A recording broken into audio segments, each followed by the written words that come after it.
Hey everybody, how is everybody doing today? Um, gonna go to an album review today, actually, that's sitting right here. Sufjan Stevens. I got it right this time, okay? But first I wanted to go over some things with you guys that I didn't get to do in my last video. Um, I do have a website actually too for my music. So if you wanted to go on there and purchase an album too, you can be able to do that. I do have a store that you can purchase all the stuff I've put out, so I forgot to tell you guys about that as well. But that is available, so no need to worry about that. Let's go over here.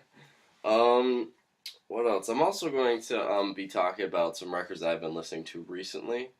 I will be doing that from time to time. Not every video, of course, but I will be going over a couple that I've been listening to on repeat for a few days now, actually, including this one. Actually, I've been nonstop. It's just really, really hit me, and it's phenomenal.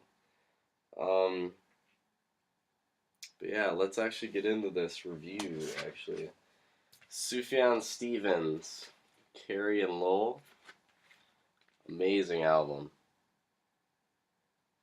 Just a just a great record overall. I'm really in love with it. Ever since I got this last week, I've over and over. I've heard it's been out for a little while now, but I did get a really chance to actually listen to it and go over it because people have been talking about it. Like I don't know, I've never heard of him before and never heard of his past work and stuff. But I did get a chance to listen to it, and I'm really really glad that I did. Cause this is really great stuff. I'm really enjoying this album. It is I would say it's a kind of singer songwriter folk type genre that Sufjan Stevens is going for in this album. I know in his previous stuff he's kind of still stuck with the singer songwriter genre, but he's kind of like evolved over time. Like he would do rock in that or just electronic in that. Like Illinois is one of his past work was acoustic, but there's also some electronic elements put into that. But this is stripped down. I mean, just pretty much him, acoustic guitar, and piano, and that's actually about it, pretty much. Maybe with some ambient stuff put in the background, but that's all he's really putting together on this record. It's very very deep. It's I haven't heard an album this depressing and just deep in a really really long time. This really hits home with me.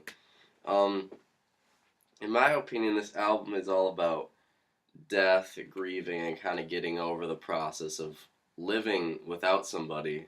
And I'm not sure what the background of this is, what he's writing about, but that's kind of what I take from it, in my opinion. Some of my favorite tracks on here have to be the 4th of July. That song, probably the saddest one on the record. It's just him and piano, and it just rips your heart out. It really does. It really, really hits home with me, especially. Because I lost my grandpa in January of this year, so I've been grieving with the loss still. I probably will for a very long time. But this really hits home. It's kind of talking about like why did you leave? You know, you didn't have to, and them saying the time was right. I needed to go, and him trying to kind of, like I say, grieve with the process and trying to understand why this happened. And it's beautiful, absolutely beautiful, and one of my favorites on the record actually. Another good one I would definitely do is "Death with Dignity." That's another good one. It's actually the first song off the record. Um, it's just him and acoustic guitar. Kind of goes back to the same themes I've been talking about, but really, really, really hits home. It's perfect. I absolutely love it. Yeah, this was released this year. I can't remember which month this was released in. But I will definitely try and figure that out. I can't remember when it was. I know it was this year. So if you want some good like singer songwriter stuff, really really deep stuff, please do check this out. It is well worth the listen. Trust me, it is absolutely phenomenal. Um, Now I'm gonna get into some albums that I've been listening to recently. I haven't really stopped listening to in a really long time. They've been played probably more than 10 times probably in the last week or so. It's in the first one. Let me get this one out. First one, The Autumn Defense. Phenomenal record. Originally released back in 2003, I think this was. Um, it is, wow. I mean, I got this for Record Store Day. It's never been pressed on vinyl. It's only been on CD. And Record Store Day was the only time they were going to press this, and there was only 1,000 of these pressed, actually. Funny story about this, too, was, this is like a few days after Record Store Day. I heard about this because I was watching videos on YouTube about people, what they found, and me trying to find new music. But, I called up my record store and asked if they had a copy of it.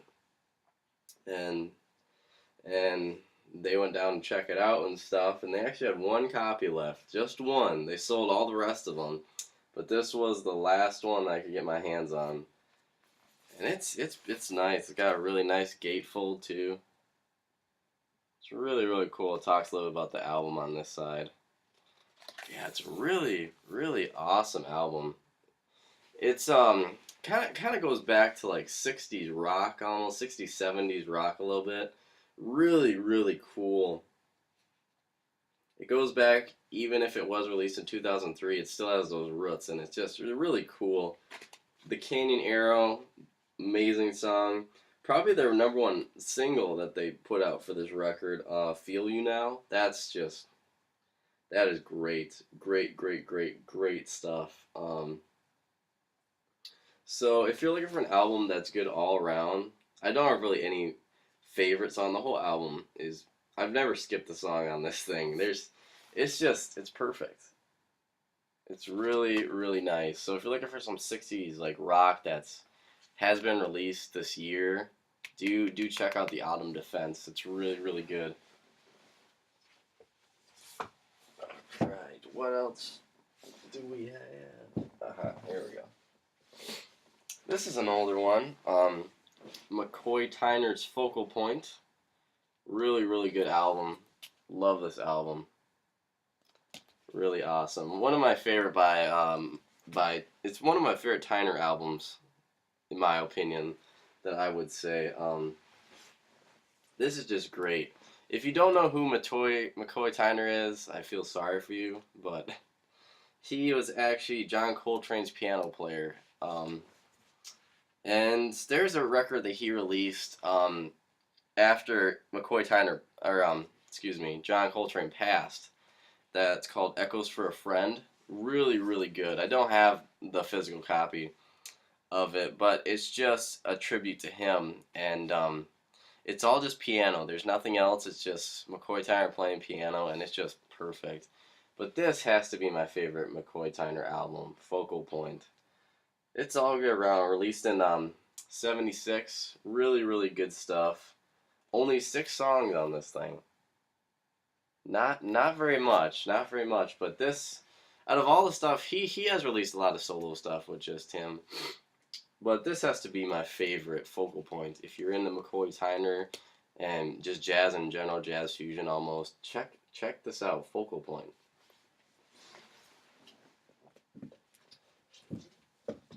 The next album I'm going to do is also a new album, too, actually, that I've been playing.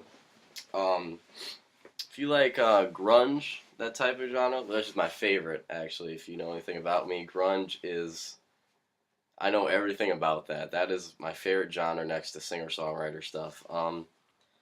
But I've learned about this band, Mets.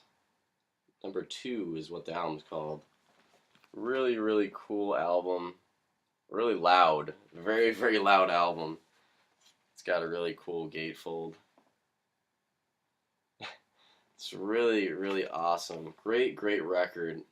If you're looking for a kind of grunge sound, I would definitely go with this album. It's really, really loud. It's got that really like powerful impact to it. I put this on the turntable. I got this a few days ago actually. I haven't heard of this band until now. Um, this was released on Sub Pop Records, another really good record label that I'm really into. But yeah, I put this on the turntable a few days ago. I didn't know anything about it. I just knew it was like a grunge type of genre that they were shooting for, and I put on and I was blown away. It is heavy, heavy, heavy. Every song, there's not really a slow song on this thing. I mean, it's great. It's really, really cool. So if you're looking for kind of some heavier grunge stuff, this could actually bring back the genre, in my opinion. This really has enough power to bring the thing back. So hopefully it does. I hope so. I really do.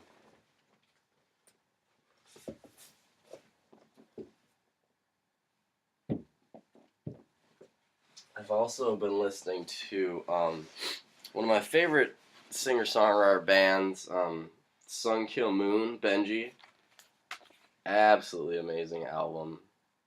Hard ass thing to find though, trust me. It took me a while to actually get a good price on this. It's got a really, really nice gatefold. Really cool.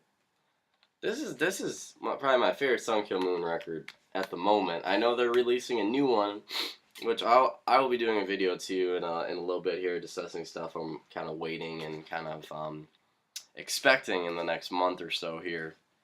But this is, I'm really into sad stuff. If you haven't really noticed by now, I'm really into that stuff that just hits home and just really you kind of like you can relate to it. It's not something that whenever I'm feeling down or just sad or something happens, I don't really want to listen to any happy stuff. I don't want to be taken out of the place where I am. It really makes me feel uncomfortable, so to say. I don't know if that's weird. But I just want to find something that I can relate to. And I really go for really emotional, sad, deep stuff. It really like calms me almost, which is, I don't know, that's just me. I don't know. But Sun Kill Moon Benji, really, really cool album. Extremely sad. It's pretty much about death and most of his stuff. I don't think there's any happy stuff with Mark Kozlek and Sun Kill Moon. I don't really think there's anything really too happy. It actually starts off with a track called Carissa, which is about one of his family members dying by an aerosol can in the trash, which is a great way to really start this album off. I mean, that is going to be the theme for this whole album. It's just sad stuff, people dying, him remembering his dad and how much he loved his dad and how much he loved his mom and about his friends and stuff, and really, really, really sad stuff, but great album. Great, great, great album. Please do check this out.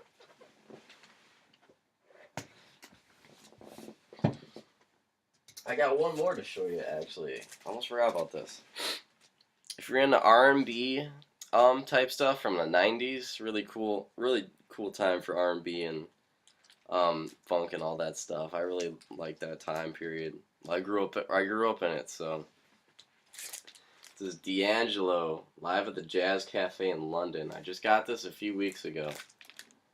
Really, really cool album. 1995, I believe it was. This was actually his first live show he ever did, with an art by himself and his band, before he became really huge. This is actually just a small cafe that he played in. And that was about it. That was the only place he could play that was small. This is something else. It has all his classics too, like Me and Those Dreaming Eyes of Mine. Shit Damn Motherfucker, that's a good one. Lady, Brown Sugar, I mean, and he even covers some cool songs like Can't Hide Love. There's a lot of good stuff on here. I mean, Fence Walk, Sweet Sticky Thing. It's all good. It's really, really cool.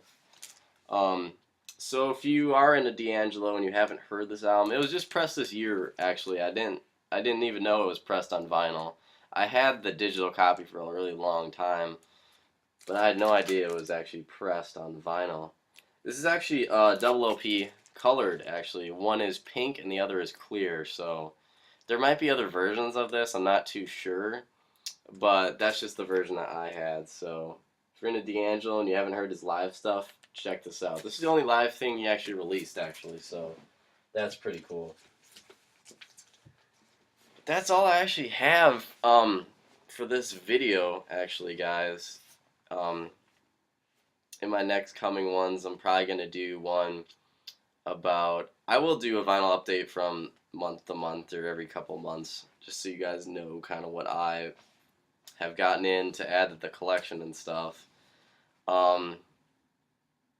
And other things. I'll do album reviews of stuff that just came out that I've purchased. I have, and I'll also be doing stuff that I'm excited for that's coming out in the coming months. So I will be doing that. So I will catch you guys in the next video. All right, guys. See you later.